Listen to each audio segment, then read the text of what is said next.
Assalamualaikum warahmatullahi wabarakatuh. Perkenalkan, nama saya Revika Febriani. Pada kesempatan hari ini, saya akan menjelaskan materi kelas 8 yang berjudul berintegrasi dengan sifat amanah dan jujur. Baiklah, kita mulai dengan membaca Bismillahirrohmanirrohim. Langsung saja kita ke materi, berintegrasi dengan sifat amanah dan jujur. Muslim yang baik adalah muslim yang berakhlak mulia. Tujuan pembelajaran. Yang pertama, dapat menjelaskan pengertian sikap amanah dan jujur, cara berperilaku amanah dan jujur, serta menunjukkan contoh perilaku amanah dan jujur. Yang kedua, dapat menemukan hikmah sikap amanah dan jujur, serta meyakini bahwa manusia akan mempertanggungjawabkan amanah yang dipegang di hadapan Allah Subhanahu wa Ta'ala. Mari bersama kita amati apa itu amanah. Pengertian amanah. Menurut bahasa Arab, amanatan yang berarti aman, tentram, tenang, dan hilang rasa takut. Amanah berarti sesuatu yang dititipkan kepada orang lain, keamanan dan ketentraman, dan dapat dipercaya.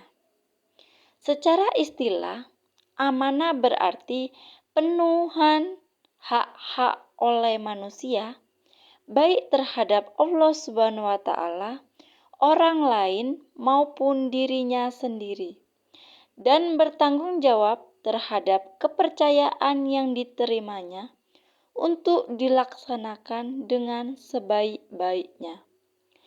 Amanah berkaitan erat dengan tanggung jawab.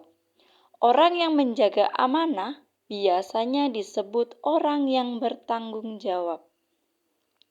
Sebaliknya, orang yang tidak menjaga amanah maka disebut orang yang tidak bertanggung jawab.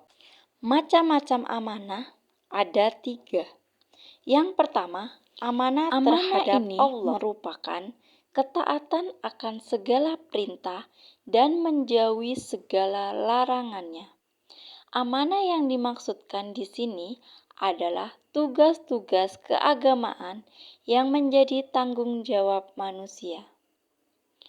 Wahai orang-orang yang beriman, jangan kalian mengkhianati Allah dan Rasul Muhammad, dan juga janganlah kalian mengkhianati amanat-amanat yang dipercayakan kepadamu, sedang kamu mengetahui Quran Surat Al-Anfal.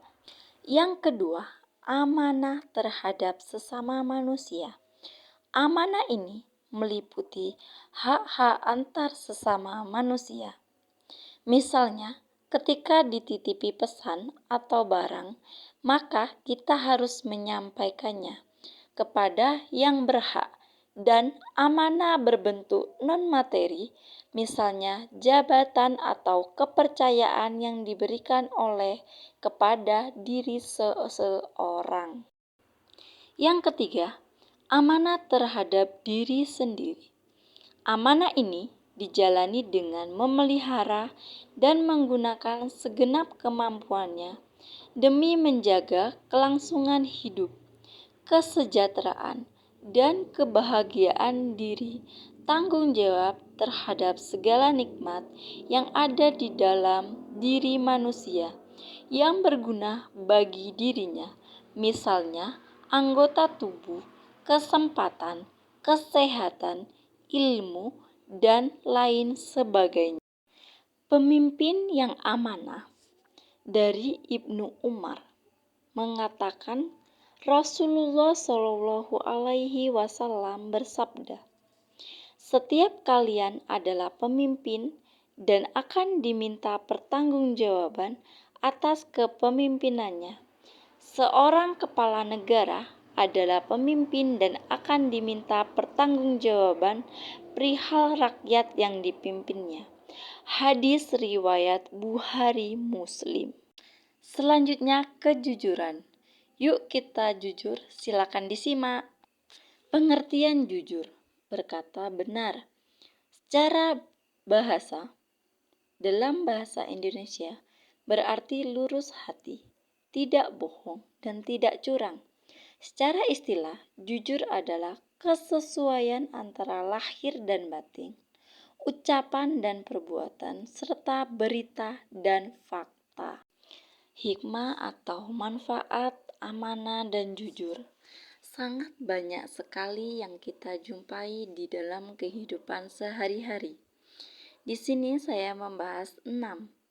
Yang pertama, meningkatkan keimanan. Yang kedua, terhindar dari sifat munafik. Yang ketiga, mendapatkan kepercayaan dari orang lain. Yang keempat, mendapatkan banyak teman. Yang kelima, memperoleh kebaikan dunia. Dan yang keenam, mendapatkan ketentraman hidup karena tidak memiliki kesalahan terhadap orang lain. Ada 5 poin cara berperilaku jujur. Yang pertama, meyakini bahwa Allah Maha Melihat, Maha Mendengar, dan Maha Mengetahui terhadap segala yang dipikirkan, dikatakan, dan dilakukan oleh manusia. Yang kedua, meyakini bahwa kejujuran dapat memunculkan kepercayaan dari orang lain. Yang ketiga, meyakini bahwa kejujuran akan membawa kepada kebaikan baik kebaikan dunia maupun akhirat.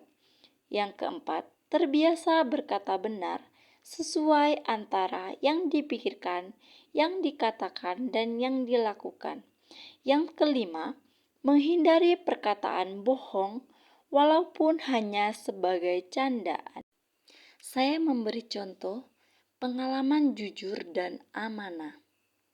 Pengalaman jujur dan amanah dalam bekerja adalah tidak mengambil sesuatu yang bukan menjadi haknya, tidak curang, objektif dalam menilai, dan sebagainya. Dalam sebuah hadis Rasulullah Shallallahu Alaihi Wasallam bersabda, yang artinya seorang pembisnis yang jujur lagi dapat dipercaya, kelak akan dikumpulkan bersama para nabi, siddiqin, dan syuhada. Hadis riwayat Tirmizi. Cukup sekian materi hari ini. Saya akhiri. Wassalamualaikum warahmatullahi wabarakatuh.